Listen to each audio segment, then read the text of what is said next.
Kinawawa ang Lakers sa ilalim ni Rudy Gobert. Dinomina ang painted area. Lungkot ni Jackson Hayes sa bench ng Lakers. Diretso Boracay na ang Lake Show. Lakers laban sa Minnesota Timberwolves para sa kanilang Game 5 matchup. Simula pa lang small ball na kagad ng Lakers. Ginawa ng first 5 si Dorian Finney-Smith at ginawang bangko si Jackson Hayes. Well, first quarter, kitang-kita kagad ang kawalan ng rim protector ng Lakers. Back-to-back points by Rudy Gobert. Dalsik naman si Mike Conley matapos sararuhin ni Austin Reeves. 7-minute mark ng first quarter, dalawa na kagad ang foul ni Luka. Grabe naman ang ginawang pag-posterize dunk ni Rui Hachimura sa Wolves big man na si Rudy Gobert. Walang maging sagot ang Lakers sa offense ang ginagawa ng Minnesota. 3-point shot by Austin Reeves. Nag-debut na din ang kasabay ni Luka na na-trade sa Lakers sa si Maxi Kleber na poster kagad ang inabot kay Rudy Gobert. Napailing na lang si Jackson Hayes.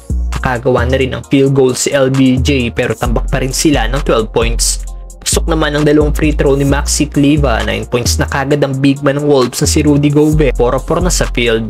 Hirap talaga ang Lakers sa kanilang small ball lineup. Nagtapos ang first quarter, 9 points pa rin ang hinahabol ng home team. Second quarter, nagalit na si LBJ, baba na sa 3 points ang lamang ng Minnesota. Pero walang maging sagot ang Lakers sa pananalasa sa ilalim ni Rudy Gobert. Nice move by Ant-Man, bagsak si Austin Reeves and 1 para sa Wolves superstar.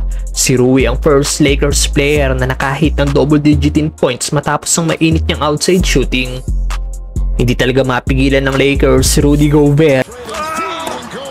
Gigil na gigil naman si LBJ na gumawa ng 200 dunks sabay may tinuro pa sa arena.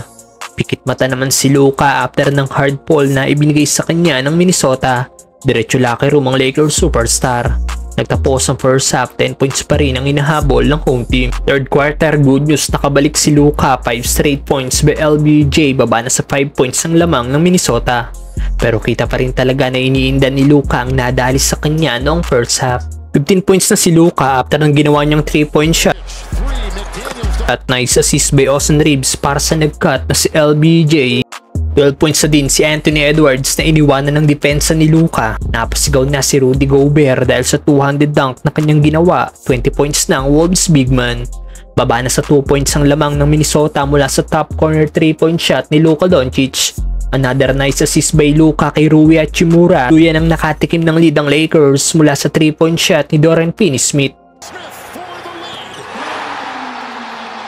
Miscommunication para sa Lakers na libre sa ilalim si Rudy Gobert. Nagtapos ang third quarter, Minnesota lead by 1 point. Fourth quarter, napangiti na lang si Julius Randle matapos tirahan ng isang fadeaway shot si LBJ. Bagsak naman si LeBron James matapos ang collision kay Donte DiVincenzo. Isang big time 3-point shot naman ang ginawa ni Austin Reeves sa harapan ni Rudy Gobert para muling makuha ang lead. Nahip naman si Luka Doncic after niyang maipasok ang kanyang pull-up jumper. Grabe, 27 points na si Rudy Gobert matapos ang putback 200 dunk na ginawa ng Wolves big man. Balik 5 points ang lamang ng Wolves dahil sa ginawang punto si Julius Randle. Last 2 minutes, isang big time 3-point shot ang ginawa ni Rui Hachimura pero sa uli nakuha pa rin ang Minnesota ang panalo. Diretso Boracay na ang Lakers.